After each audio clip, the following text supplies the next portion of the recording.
Hello, everyone, and welcome to this wrap-up edition of From the District with State Senator Suzanne Weber. Senator, you done. You're done. Done, and done a few days early. That shocked me. And That really shocked me, to be perfectly honest. and I have to admit, I have to tell you that I did get sick at the end, and I don't know if it was stress or I was just overwhelmed because of all of the action that was happening, especially at the end.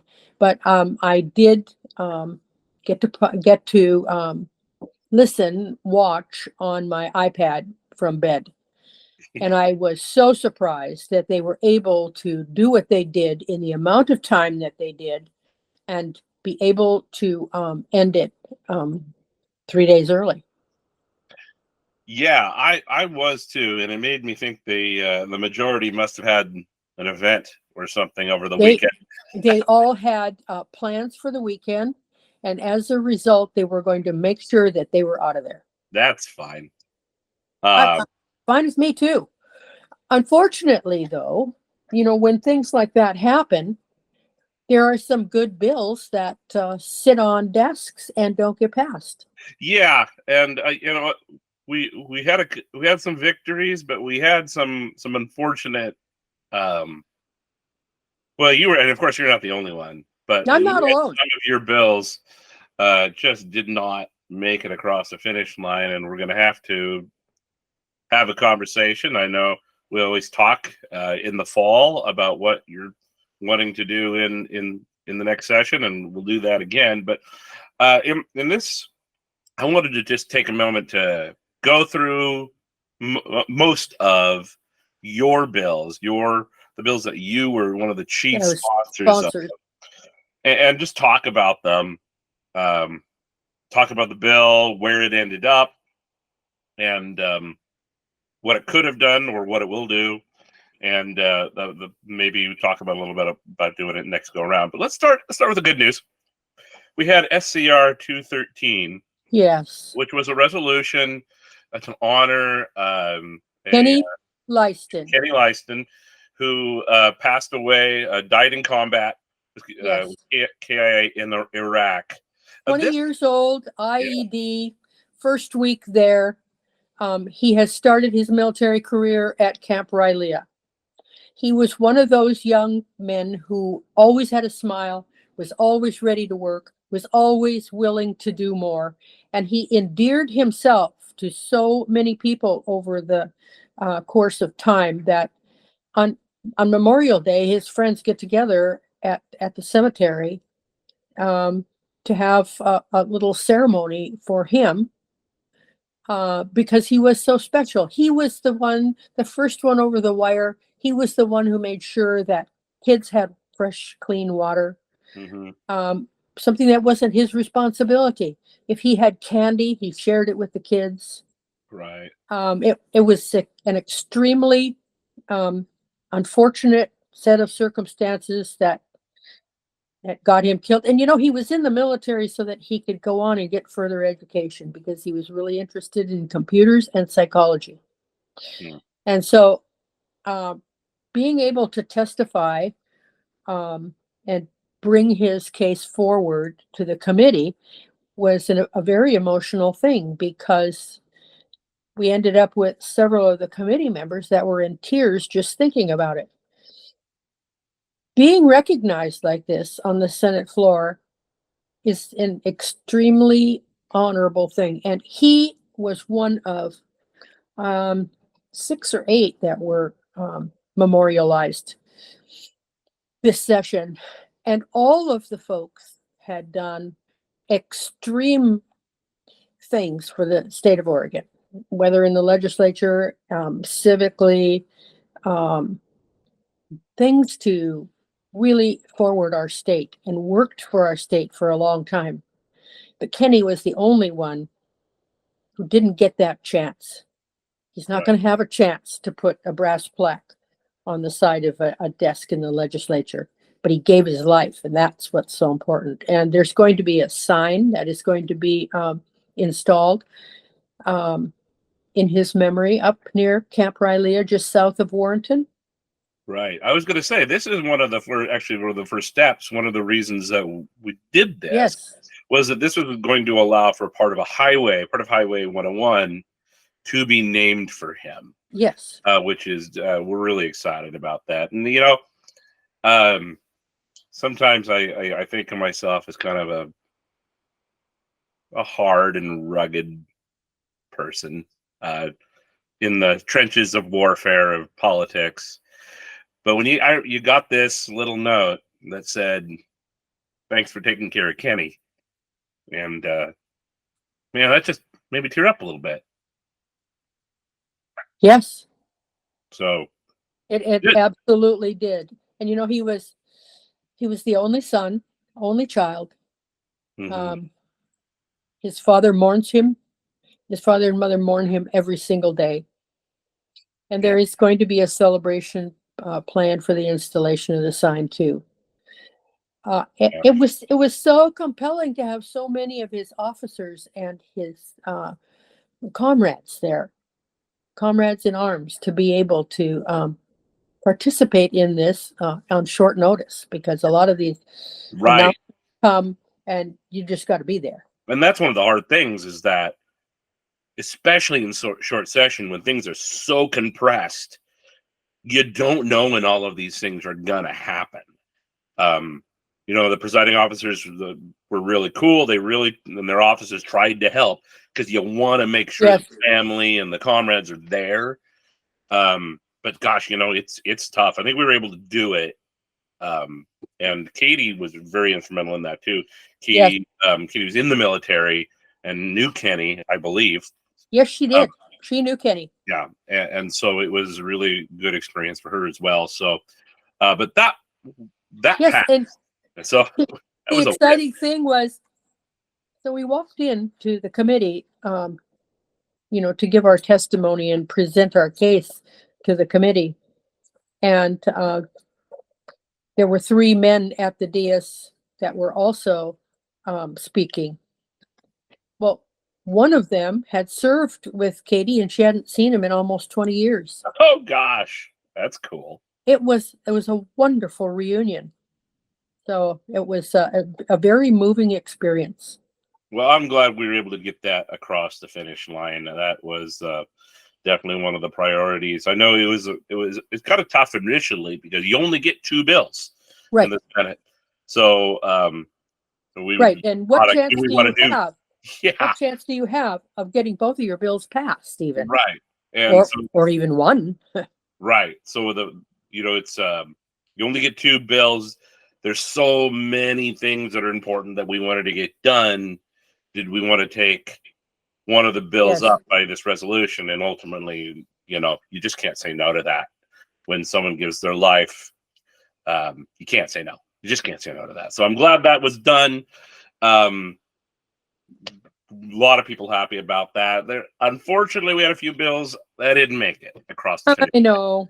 Some of them came very close. First one was, one of your other priorities was Senate Bill 1556, which was that study bill for Highway 30. This is the second time we've tried this one. Yes, and we're going to do it again. Yeah, we're going to do it again. And it's not that people don't like the bill. It's just that we didn't have enough time. Right. Yes, because we definitely had enough support from all of the folks that live up, along the Columbia on Highway 30 and use it on a daily basis. We had that support, but if we'd have had just a little more time, I think that we would have been able to get it over the hump, right, out of Ways and Means, because it did have a fiscal. Right. It wasn't huge. It was, $500,000 or so. We expected. And then, when we're talking about billions of dollars, $500,000 to do a study on infrastructure, it doesn't seem like a whole lot, but it has to be the process. But, we had to look at something else. What did they do? They gave, $20 million to ODOT for Portland to clean up the highways? Yeah. Okay. And yes, that does impact highway safety because of all of the signs that have been destroyed throughout the corridor. However, what about the everyday working people that need to use the highway and need that for, their safe way to work? That's important too. Yeah, that's why it's coming back. That is a Yes. bill that will get refiled next year. Um, Hopefully, it was a pretty calm session. Everybody, I'm not gonna say everybody got along all the time, but certainly there were No, fights. But there was no, in the last long session with denying quorum, and there was a lot of anger and a lot of hurt feelings on both sides, and it was not no, a good year to get stuff done. So hopefully, in our next long session, that but won't be the case. but we also got to look at the fact that we came in there with the job of some extremely hard issues to deal with. We had people that, wanted to take some issues to the ballot. They wanted to have, initiatives, especially surrounding campaign finance and Measure 110. Right. And since leadership didn't feel that that was something that we needed to once again go to the ballot on, um, it was a real push to make sure that there was a legislative solution to these issues. Right. The other thing they were doing, and this isn't on our talk about list, but we probably should. The other thing they were doing at the last minute, which probably screwed things up for a lot of bills, was trying to get, speaking of ballot measures, trying to get campaign finance Yes. done. Maybe I'm alone in this, but I've always thought that Oregon's campaign finance system is actually quite good the way it is. Now, people can complain that the unions can give too much money, and the business community and wealthy people can give too much money, but it's so Mm-hmm. transparent. You can go on to Orstar, Star. the Yes. campaign finance website of the state, and see every single penny that's ever come into your uh, to your campaign Account. Yes. every penny that's gone out. You can see those things. It's Everybody can. Everybody yeah. can log on to that and discover that information. And so now what I'm worried about is that now people are those wealthy folks or those wealthy organizations. They're just going to go do it on their own. They're they're just going to buy the advertisements on their own. That means Yes. these candidates aren't going to have control over it. That means there's not going to be. I mean, when someone does it by themselves, it gets reported as an independent expenditure later. And it's going to create. Well, they have some new requirements also for what you have to put on your ads too, as to who it's paid for by, and that we're only one of 5 states in the U.S. that didn't have any campaign finance limits. Did you know that? Yeah, I did, but I wonder how many of those had the level of transparency that Oregon has. I wonder that too. Because I mean, The other thing is, independent expenditures. There's every penny is accounted for. yes, it is. The other thing that we are being told is that this is only the beginning, that, this was a Band-Aid in the short session, and there will be more work done on this. So I'm interested to see what kind of work someone is proposing for this. Yeah, because the whole purpose of this, I don't think anybody liked this, and you weren't there, so I wasn't there. I read it. I know what it was. I'm not going to take time explaining it, but it's something that probably will need some tweaks, but it won't be an initiative item, at least. Nobody likes it. No. Nobody likes it, and I don't know if it won't be an initiative, because another group that doesn't like it are the people who were talking about doing an initiative. So Yeah. I'm not convinced they're not going to try anyway. Yeah, and that could be.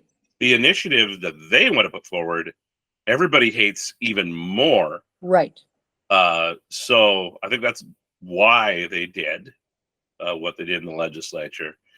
But so unfortunately, so that passed. It got no votes from both sides of the aisle. It got yes Yes. votes from both sides of the aisle. Um, I think maybe it was Senator Steiner. I can't remember who it was who said, "I'll vote for it, but I hate it." That's exactly what she said. So it's going to be interesting, really, that one, because Yeah. I think the Measure 110 fix is going to probably stop a ballot measure from happening. Yes, I I believe don't it know will. that this will, though. It'll be interesting to see. But that got rushed through at the very last minute, so that sucked up a lot of time. Well, 110 sucked up the most time. That you will certainly. And housing was also something that really sucked up a lot of time. And so campaign finance just came in at the wind at the end.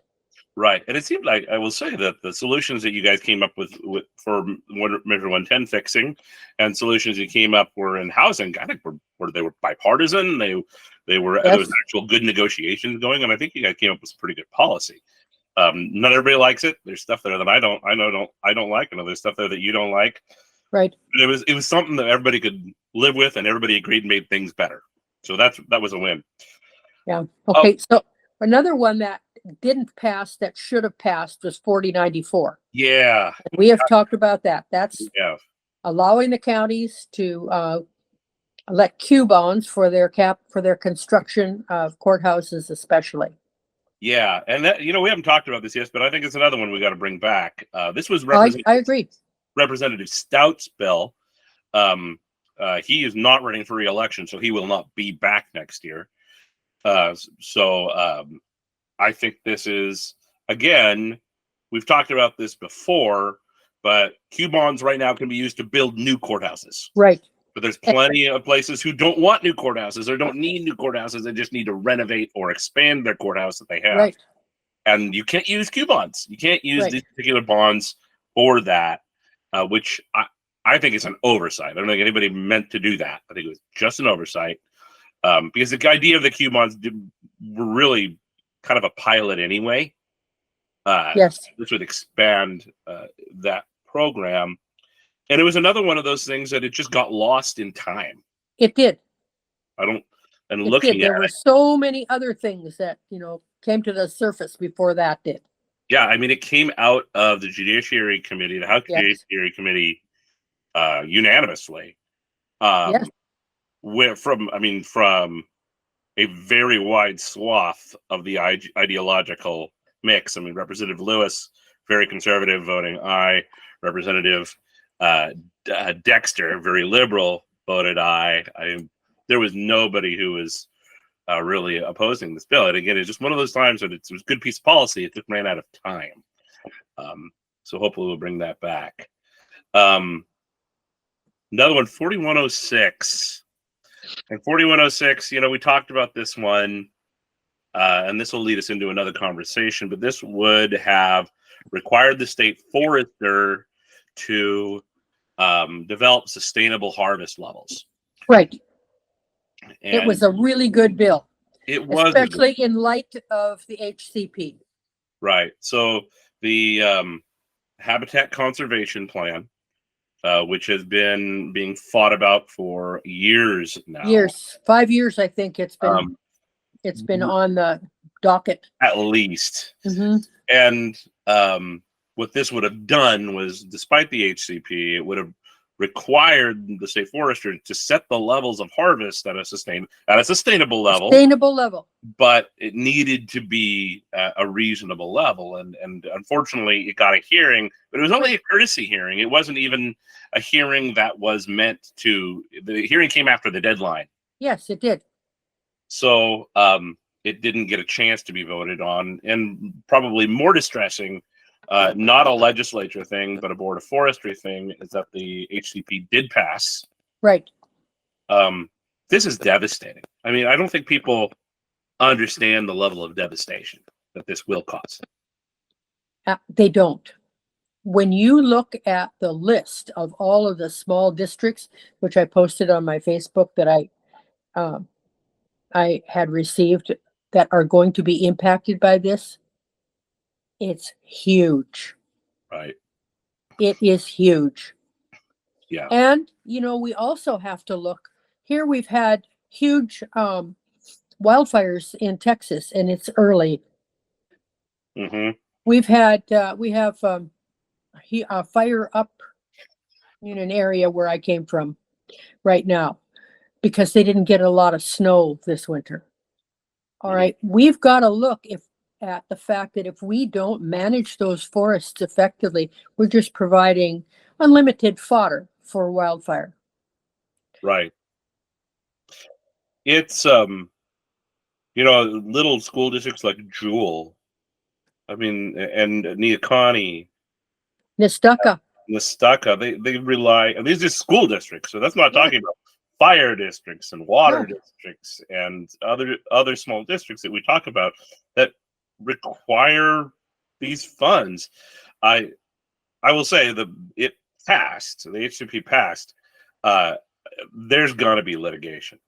There will be lawsuits. there will, and there's a whole series of laws that go up all the way back to 1937 that are also being researched right now that impact this decision too.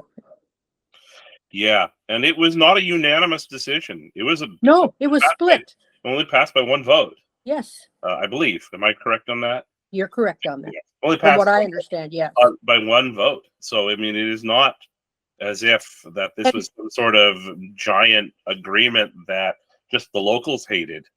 and I think that they knew that it was only going to pass by one vote because when they tried to pass the amendment before, that came up against the same thing. That was one vote.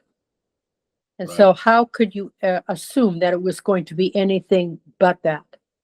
I listened to, the testimony from the board uh, before or after, right after their as to registering why they voted like they did. And um, I didn't find a lot of logic in what some of those folks were saying about why they chose to vote for it. They were not taking the people into consideration. Yeah. I maybe they were taking the opinions of the people who live in downtown Portland. This is These are the sorts of things, and you're just exasperating the urban rural divide when you do Yes, you are. this. You're just making people mad, and you are negatively affecting their livelihoods and how And they live. here's the other thing. We all know that not many people can survive and thrive on the salaries they make from service industries regarding tourism. Yeah. I got a kick. Somebody posted on your Facebook page. Intel is very close to your district. Have you been in contact with them about these people who are going to lose their jobs going to work for Intel? Like, okay. So you want people who have made a very good living driving a log truck, working in the woods, to go and work for Intel? Intel? Right. So you want them to go learn to code? I mean, that is one of the Okay, most yeah. tone deaf things I've ever heard anyone say. Yes. Um, The other one was someone who said, have you tried to look for industry for the coast? Okay. We're 70, almost 100 miles from the airport. All of these people who are manufacturing things want to be in the corridor where they can receive supplies in order to manufacture something and be able to get their products out. Highway 6, you're going to get them out over Highway 6, 26, 30. right. I mean, we've tried now twice to get ODOT to look at Highway 30, and we can't even get that done yet. So Right, I think those are generally people who have a political agenda and are not right. looking at reality. Um, the reality is we have people who have been working in this industry for decades who have made a very good living in a way that they can Yes. raise their family, be part of their community, pay their taxes, Yes. and give back. And you're ripping that away from them. Yeah, you And are. you want to tell them to go learn to code. And that is so incredibly insulting and so disconnected from reality. It People who is. say that should just maybe not say anything. Right. So sorry, I get very offended by that. And And I'm I a do white too. collar worker. I still get offended by it because my dad Well, worked in wood. and I look at my son working in forest industry, forest products, and I see how well he has done. Hmm. Yep. Yeah. So this is not the end. It's the end of the process of public input and the Right. like. But there will now be I'm sure, a litigation part of this that will. I am sure there will. I'm hoping that there will be a TOR, a temporary restraining order, a TRO, a temporary restraining order to block this while it is going on, while the Yes. litigation is happening. I hope that happens. I hope that happens. They have a lot of good people that are really working to make Yeah. this visible. The other thing I really appreciated was the fact that the log trucks all showed up to be able to, be Yep. there at that meeting. And I think that that was a good message. Yep. Yep. That was a good thing for them to do. I mean, I think everybody knew that nobody expected that was going to change any minds, Right. but it sure allowed everyone to know that there were a whole host of people who were unhappy about it. Yes. And Yeah. you know what? I hope everybody who voted for that thinks about that toilet paper shortage we had during COVID, Oh, yes. and they can go ahead and wipe their rear ends with a leaf. Yeah, I agree. Okay, well, more on that, I'm sure, as we go forward. Hey, there was one bill that you were quite active in fighting that actually did get stopped because of the timing, and that was Senate Bill 1583. And That I, was another bill that came out of nowhere, yeah, really. yeah, And it's huge.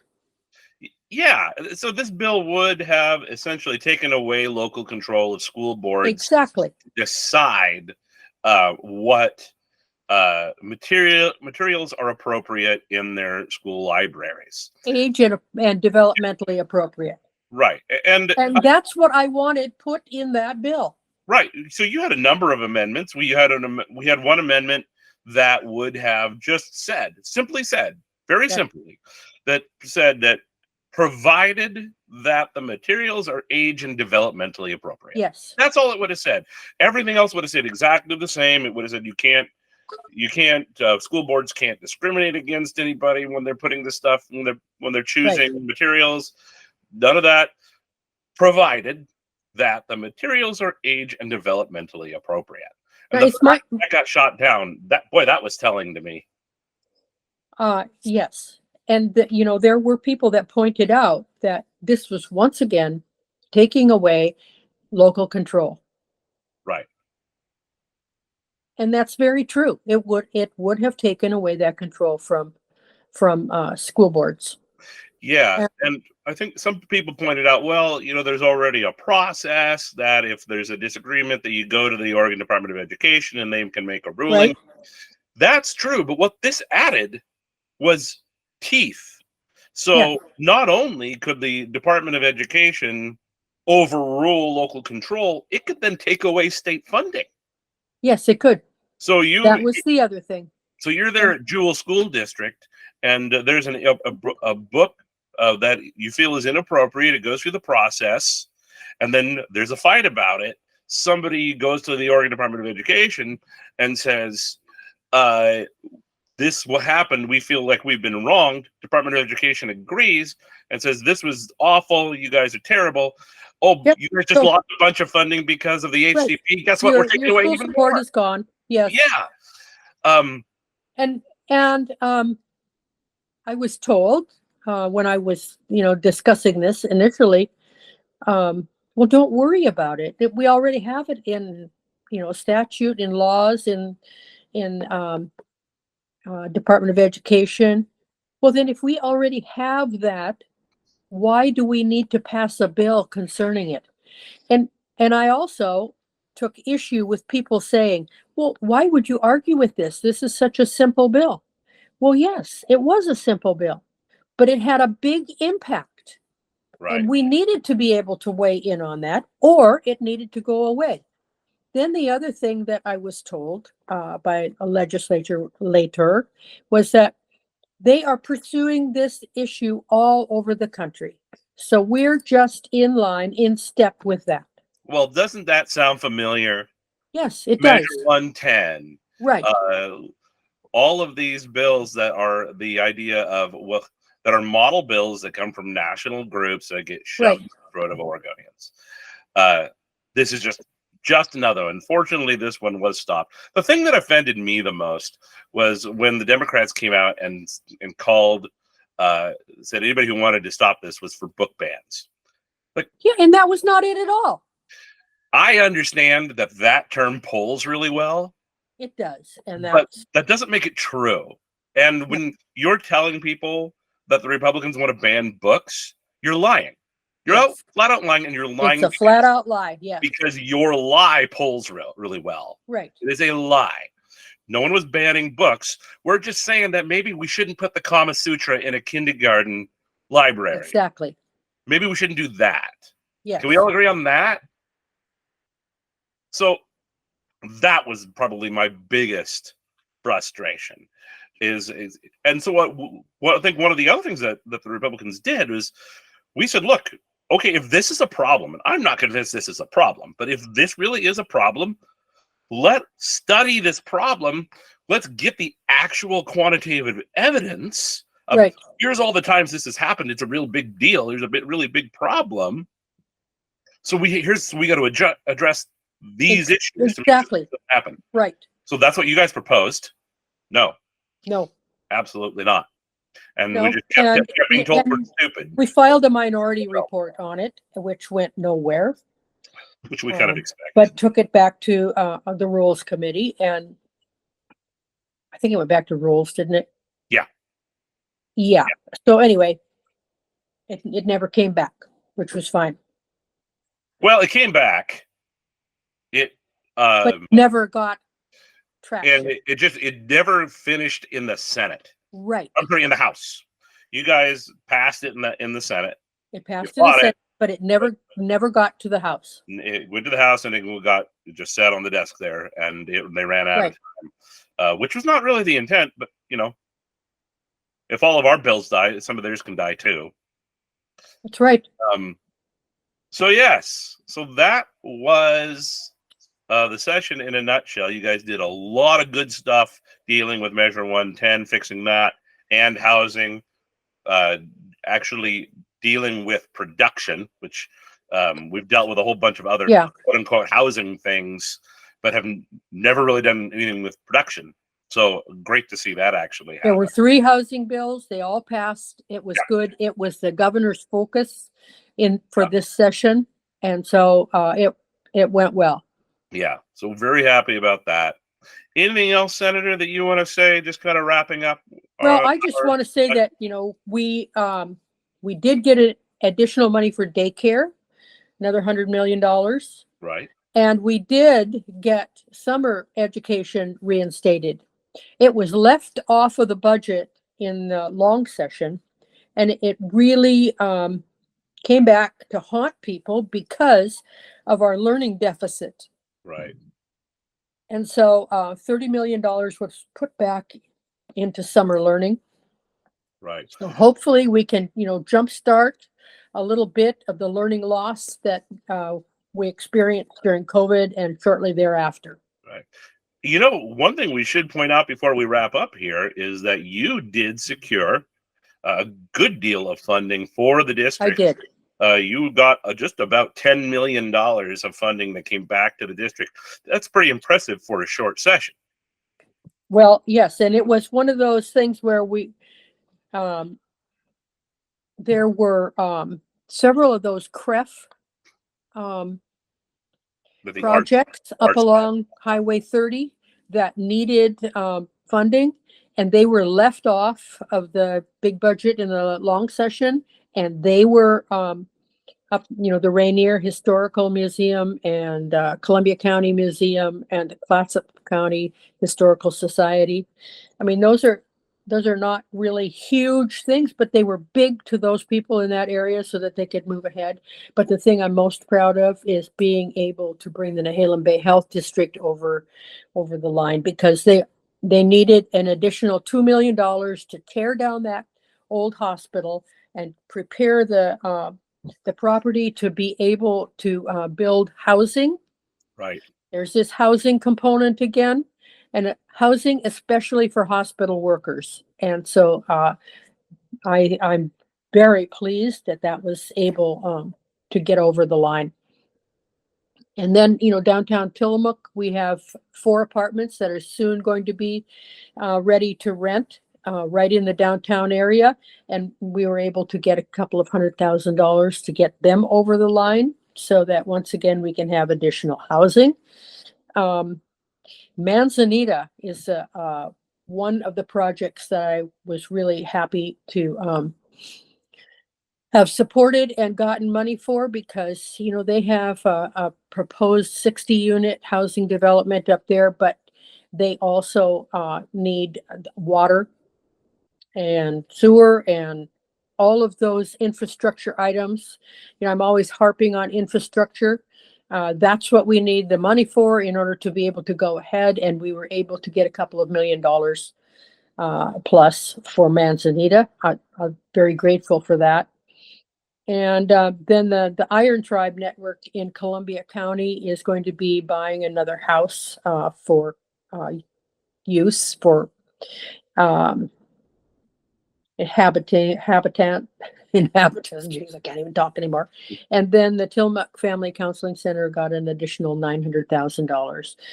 And I'm sure that will help them get the Kilch's house over the line. Right. Well, that's wonderful.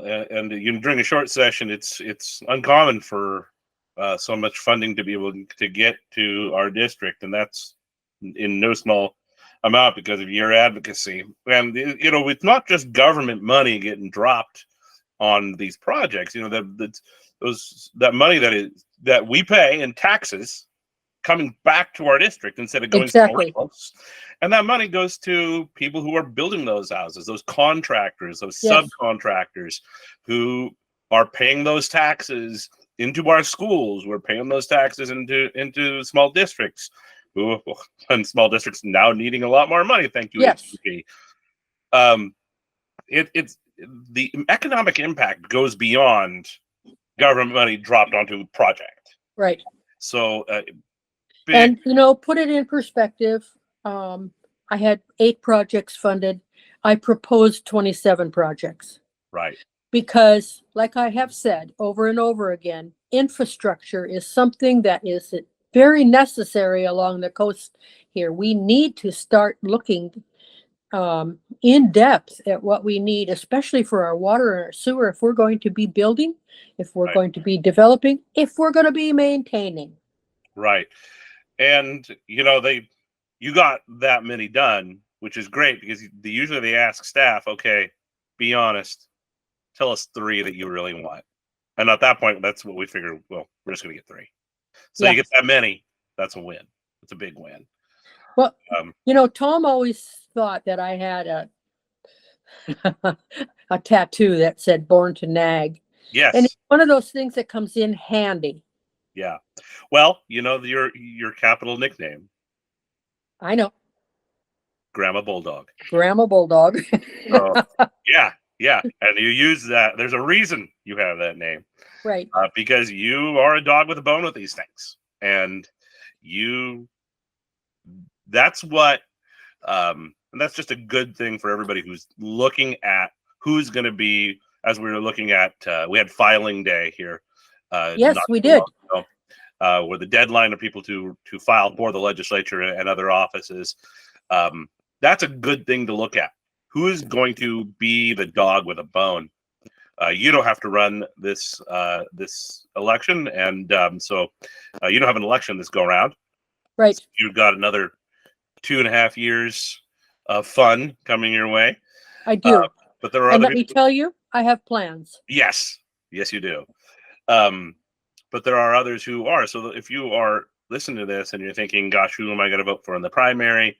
Um, it isn't the person who um, it isn't the person who maybe have uh, the the longest resume. It may not be the person who has been in politics the longest, but it should be the person that you think is going to be your biggest advocate, because it Exactly. needs to be that person who is going to be a dog with a bone for these projects. If you don't have that, that money's going to go somewhere else. Yes, it is. So think about that, folks, while you're looking at people to vote for. So Yeah, and you know what? I'm not going to stop harping on people being involved and paying attention. yeah, yeah, um, you need to, because the emails keep coming in wanting you to impeach President Biden. I know, and I don't know how I'm going to get that done this time. I'm Yeah, kidding. I know, but It's yeah, the number of those sorts of emails from folks yes, who clearly are mixing up, right, yes, levels of government, it, they're they really are depressing. it uh, is. yeah. So, Senator, anything else before we wrap up? No, we'll do this again. How soon are we going to do this again? Probably beginning of next month. You're going on vacation, so I'm going on we vacation. get We'll back. probably do it middle of next month or so, Yeah. because we're going to be getting ready then for Ledge Days, Yep. and Yep. we'll start that again. And then, we need to really talk about uh, the concepts that we have going forward for possible bills that people might be interested Yeah, in. that's a good thing to bring up. Look, if you've got a bill idea, an idea that you think, gosh, the legislature should really do that, now is the time. Now is the time to reach out and say, Right? ask for a meeting, or just email the idea, and we'll get back to you if we have any more questions. But now is the time to be thinking about ideas that you think that the legislature should take up in 2025. Right. Um, and I would say a good majority of the bills that happen, other than those model bills that come from national organizations, the good bills that come forward often are coming from citizens. So Yes, they are. we'd love to see those. So keep them coming. But we will, as Senator said, we will start doing these monthly now that we're out of session. Um, you'll Yes, see our newsletter monthly, monthly also. Yes. right? But as always, please do reach out to the office. Katie is always happy to talk to you. And Yes. Suzanne And is as and well. we deal with a lot of constituent issues, and today we are dealing with several of them. And so sometimes people need a little bit of help to get over the line, Yeah. dealing with state agencies especially. And if we can step in and help anyone, we're more than happy to. Now, let me tell you, there are some that we just can't.